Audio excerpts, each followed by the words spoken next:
রথের মেলার মতন ঘরেই বানিয়ে নিলাম জিলাপি। খুব সহজেই কম টাইমের মধ্যে বানিয়ে ফেললাম আজকে জিলাপি। চলো বন্ধুরা কিভাবে জিলাপিটা বানালাম দেখতে থাকো। নমস্কার বন্ধুরা, সবাই কেমন আছো? আশা করছি সবাই ভালো আছো। আমি রিঙ্কি, সবাইকে রাধে রাধে। তো প্রথমে একটা সসপ্যান বসিয়ে দিয়েছি, তারপর দিয়ে দেবো জল। জলটা দিয়ে দিচ্ছি, এটা সেরাটা বানাবো সেই জন্য। চিনি নিয়েছি 1 বাটি। চিনির পরিমাণটা তোমরা বাড়িয়ে কমিয়ে নিতে পারো, জলের পরিমাণটাও তাই। এবার দিয়ে দিচ্ছি চিনি জলের মধ্যে।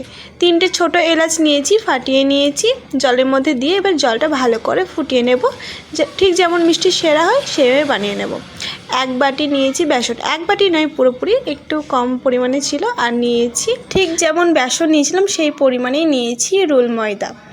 এবার একটা বাটি নিয়ে রুল ময়দাটা দিয়ে দিচ্ছি আর দিয়ে দেব বেসন। একসাথে ভালো করে সবগুলো মিশিয়ে নিতে হবে। এখানটায় আমি আরেকটা জিনিস অ্যাড করব, ঠিক 1 চিমটি বেকিং সোডা বা খাবার সোডা যেটা বলবো। একটু কালার দিয়েছি আমি এখানে, দেখো জলটা ফুটে যাচ্ছে।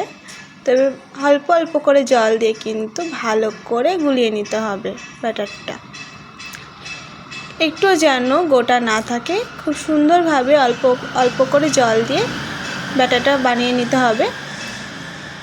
দেখতেই পাচ্ছ একটু গোটা ভাব নেই বন্ধুরা, ঠিক এইভাবে কিন্তু বানিয়ে নিতে হবে। ঘনত্বটা একদম কম করবে না, বেশিও করবে না, যেন পাতলাও না হয় বেশি ঘনত্বও না হয়, মিডিয়ামে রাখবে। দেখতে পাচ্ছ কীরকম মিডিয়ামে আছে, ঠিক এইরকমভাবেই বানিয়ে নেবে তোমরা।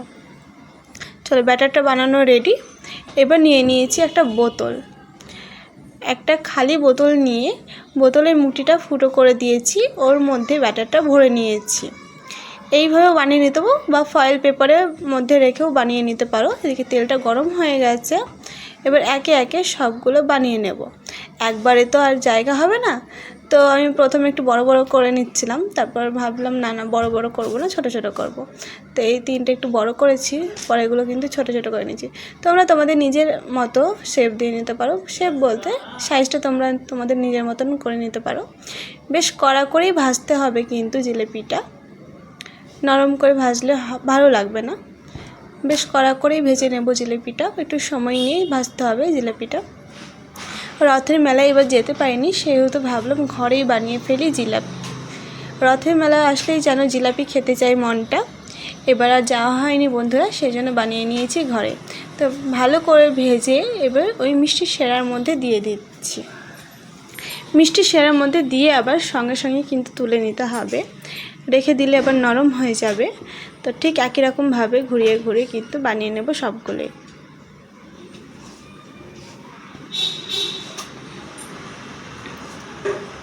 ছোট ছোট করে এবার বানিয়ে নিচ্ছি বন্ধুরা, বেশি বড় করব না, ছোট ছোট করেই উল্টে পাল্টে ভালো করে ভেজে নিচ্ছি। বেশ কড়া করেই ভেজে নিয়েছি, দেখতে পাচ্ছ, বুঝে যাচ্ছ দেখে হয়তো। তেলটা কিন্তু খুব ভালো করে ঝরিয়ে নিতে হবে, একটু যেন তেল না থাকে। তো আবারও দিয়ে দিলাম ওই মিষ্টি সেরার মধ্যে। এবার কিন্তু তুলে নেব একে একে, বেশিক্ষণ রাখা যাবে না, দিয়ে সঙ্গে সঙ্গে তুলে নিচ্ছি আমি। তো দেখতে পাচ্ছ এখন ছোট ছোট করে ভেজে নিচ্ছি। বড়গুলো থেকে কিন্তু ছোট ছোটোগুলো দেখতে বেশি সুন্দর হয়েছে আমার যা মনে হচ্ছে। দেওয়ার সঙ্গে সঙ্গে কিন্তু ওপরে ফুলে উঠে পড়ছে, বুঝতে পারছো হয়তো বন্ধুরা। দেওয়ার সঙ্গে সঙ্গে কিন্তু ওপরে উঠে পড়ছে, ভেসে যাচ্ছে আর কি। তো একদম লাল লাল করে ভেজে নিচ্ছি।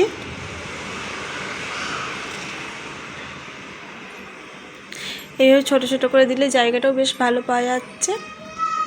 তো এই 3টে ভাজা হয়ে গেছে, আবারও ভালো করে তেল ঝরিয়ে তুলে নিচ্ছি। কে কে জিলাপি খেতে পছন্দ করো? আর এই তো রথের মেলা গেল, এখনও রথের মেলা চলছে অবশ্যই। তো ঘরেই বসে বানিয়ে নিতে পারো এইভাবে।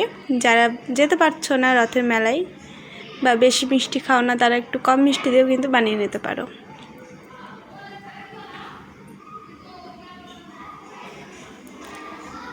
তো তেলগুলো ভালো করে ঝরিয়ে তুলে নিচ্ছি, ঠিক একই রকমভাবে কিন্তু সবগুলো বানিয়ে নিচ্ছি। বেশ বানানো কিন্তু প্রায় শেষের দিকেই, আর নেই সেরকম। একটা একটা করে দিয়ে ভালো করে রসের মধ্যে ডুবিয়ে তুলে নিয়েছি।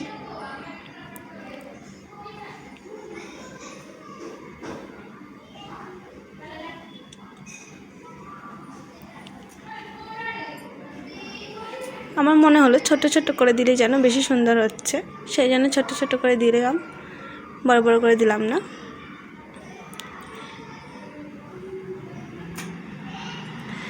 যারা কিন্তু বানাতে পারো না, এইভাবে খুব সহজেই বানিয়ে নিতে পারবে। একটু দেখবে ভালো করে, তাহলে কিন্তু খুব সহজেই বানিয়ে নিতে পারবে।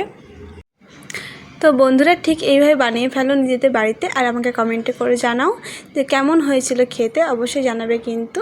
আর হ্যাঁ, আমার রেসিপিটা তোমাদের কেমন লেগেছে অবশ্যই জানাবে। ভালো লাগলে একটা লাইক কমেন্ট শেয়ার করতে ভুলবে না। দেখো কতটা লোভনীয় লাগছে জিলিপিগুলো দেখতে, আমার তো জিভে জল চলে আসছে বন্ধুরা, জিভে জল চলে আসার মতনই খাবার একটা। তো সবাই বানিয়ে ফেলো, আর এতক্ষণ ধরে আমার ভিডিওটা দেখার জন্য সবাইকে অসংখ্য ধন্যবাদ। একটা লাইক কমেন্ট শেয়ার করতে ভুলবে না বন্ধুরা, তোমাদের লাইক কমেন্ট শেয়ার আমাকে আরও উৎসাহ করে। আর হ্যাঁ বন্ধুরা, ভালোবেসে সাবস্ক্রাইব করে আমার পাশে থেকো তোমরা। আমি আরও ঘরোয়া রেসিপি তোমাদের সামনে নিয়ে আসবো, খুবই সহজ পদ্ধতিতে, একদম হেলদি। তো ওকে বাই বন্ধুরা, আবারও দেখাবে অন্য কোনো ভিডিওতে। ততক্ষণ সবাই সুস্থ থেকো।